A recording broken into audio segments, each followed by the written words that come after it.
Radio Grand Lac vous accompagne sur le 92.1 FM.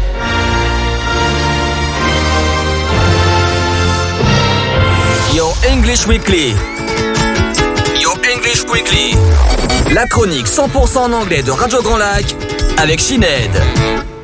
Bonjour à tous ceux qui écoutent Radio Grand Lac aujourd'hui, 92.1 FM, et bienvenue à l'émission Your English Weekly, animée par moi-même, Sinead Dupont-Pochebaron, professeur d'anglais.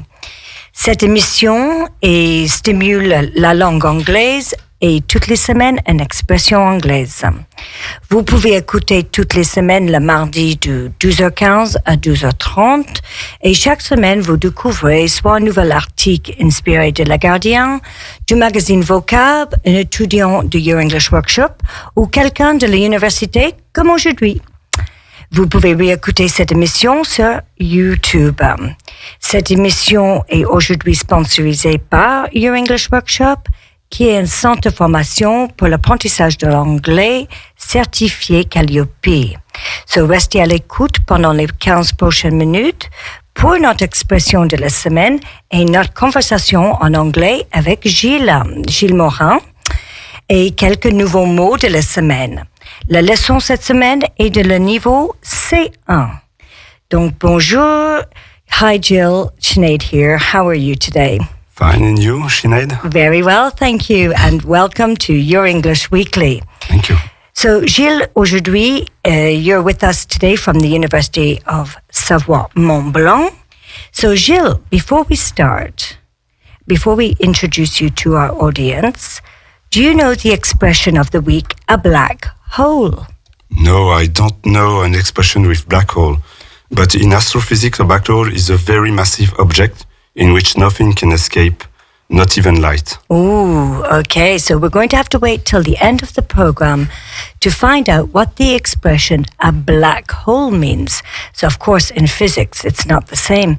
So, Jill, thank you for coming again today, and you're very welcome to Your English Weekly.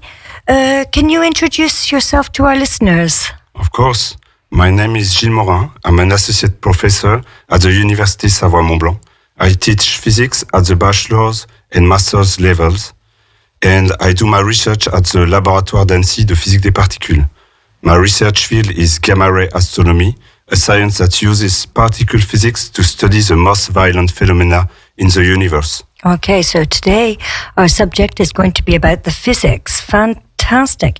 Now, Jill, before we talk about what you do, about your astrology and all of this, can we introduce, or can we just say a few words of the vocabulary, just so that our audience knows what the words are about?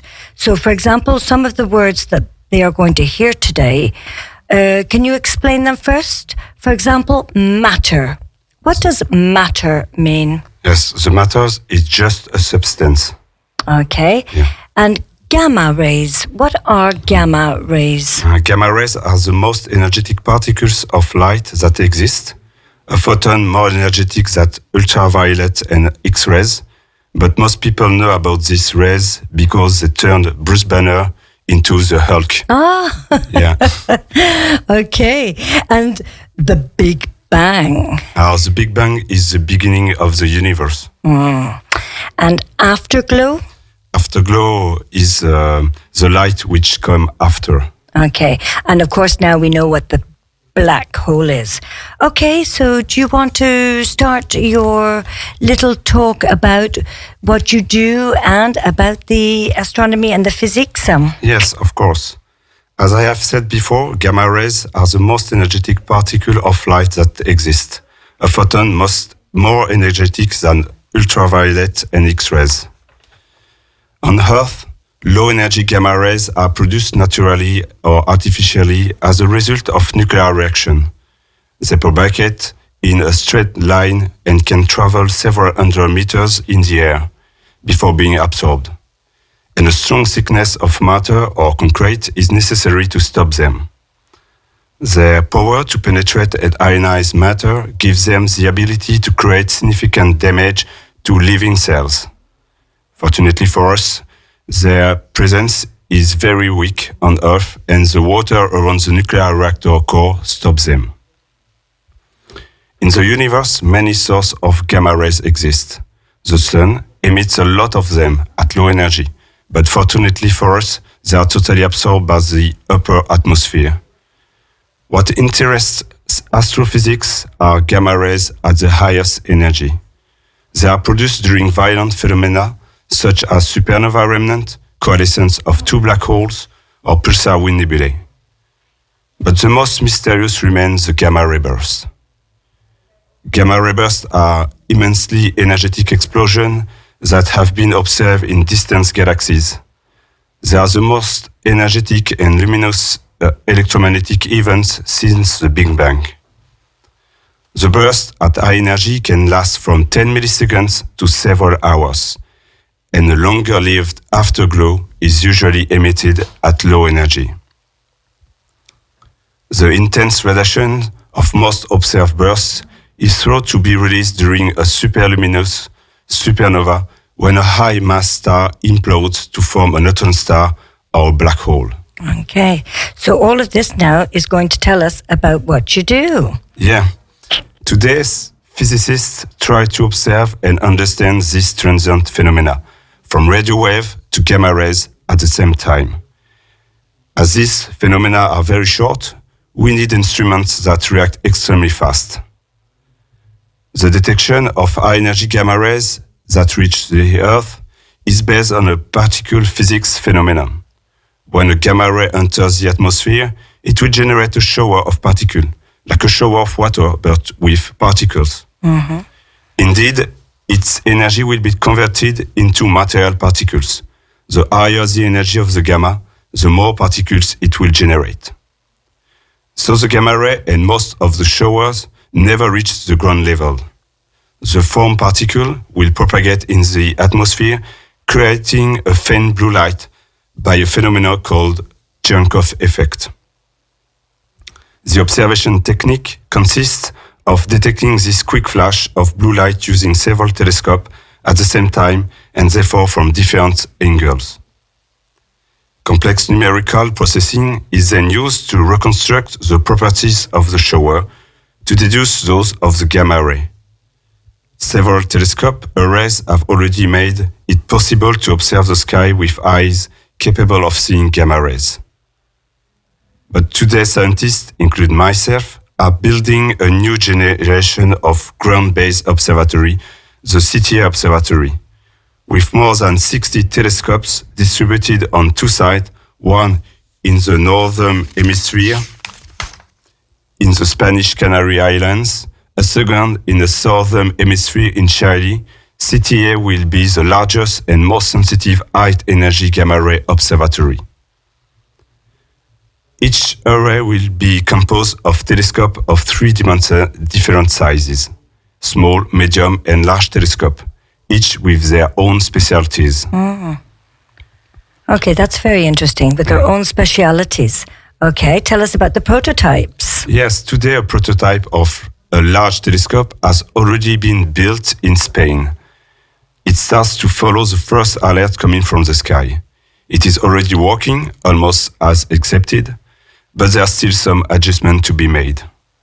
My team in AMC is strongly involved in the mechanics, electronics, and analysis of this first telescope. There are three specialties of my laboratory. Okay, so these are the three specialities that you do in Annecy. Yeah. Okay, fantastic. To observe our famous gamma-ray burst, this telescope of 45 meters high and 100 tons can turn, stabilize, and point any region of the sky in less than 30 seconds. This is a technical achievement. It then takes hundreds of thousands of images per second that we must also store and analyze in less than 30 seconds. To build and operate such an instrument, more than 1,000 researchers and as many engineers and technicians work around the world. It also takes a lot of collaboration to address the many technological challenges. The construction of the Spanish site will take several years, but the first result will come as new telescopes are deployed. Then I'll come back and tell you about them. Oh, I hope so. Wow, that was a lot of information, Jill. Well done, huh? Yeah. Because you wrote it all out for me. You prepared all of this, so excellent. Now, just a few really quick questions, because our listeners are listening to this today and they hear some things that maybe they don't know. For example, I heard the word collaborating. You're collaborating with other countries on this project? Yes, of course. There are 25 countries in the collaboration. Okay, 25. Italy, Germany, Spain, Japan, United States. Okay, so not just Europe. It's really an international project. Oh, wow. It's all very, very exciting. And the French, are they the ones that are a little bit of the creators of this? Yes, we are. Yeah, you are the creators. We started the project and we were in a hold instrument before called S telescope in Namibia. Okay, and with this collaboration, the French are behind all the preparation. What about finances? Who finances all of this? Do you have any idea? To find the final, The finances. Who funds these operations? France? Yes. The payers?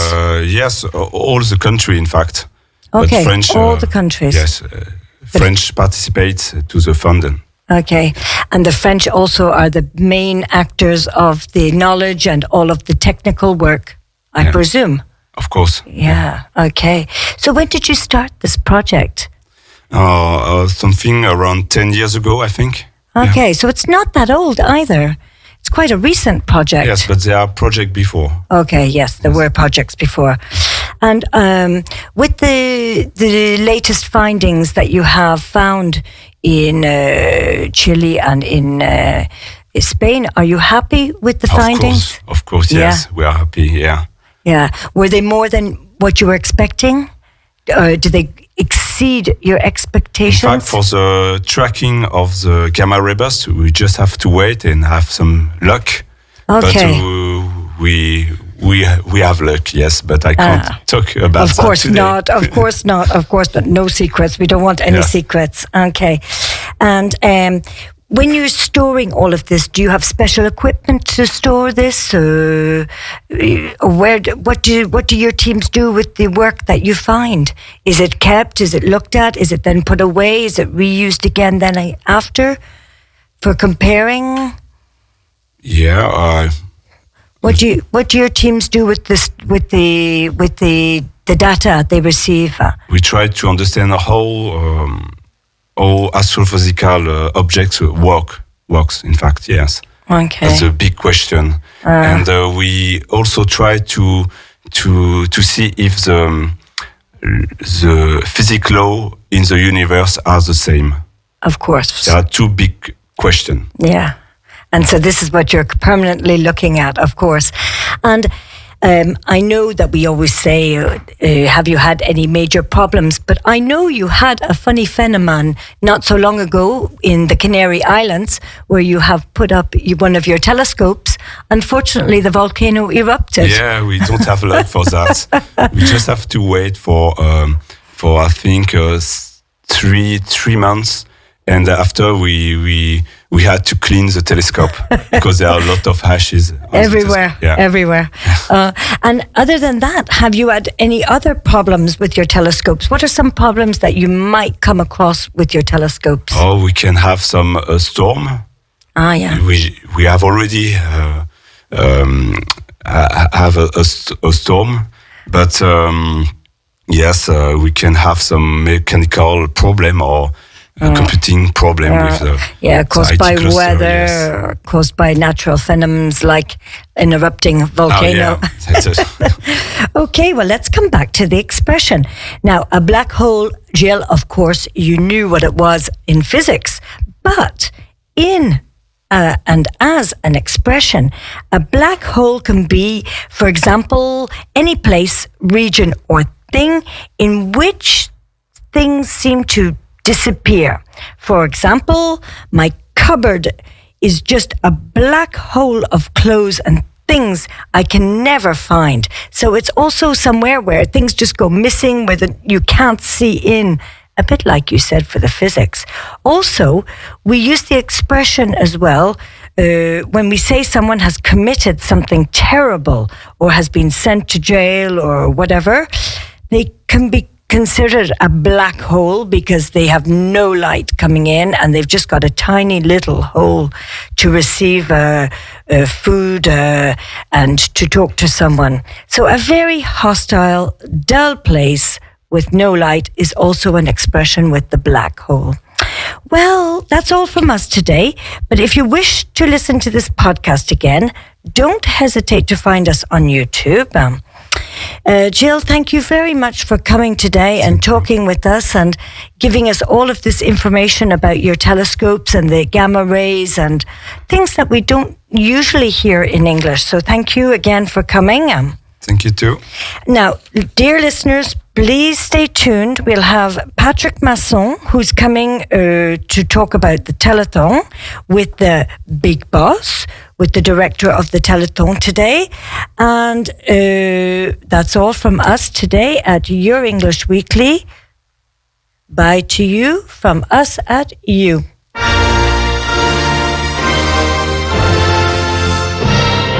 Your English Weekly. Your English Weekly.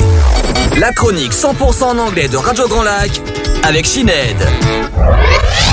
Radio Grand Lac, à Aix-les-Bains et autour du lac du Bourget, votre radio.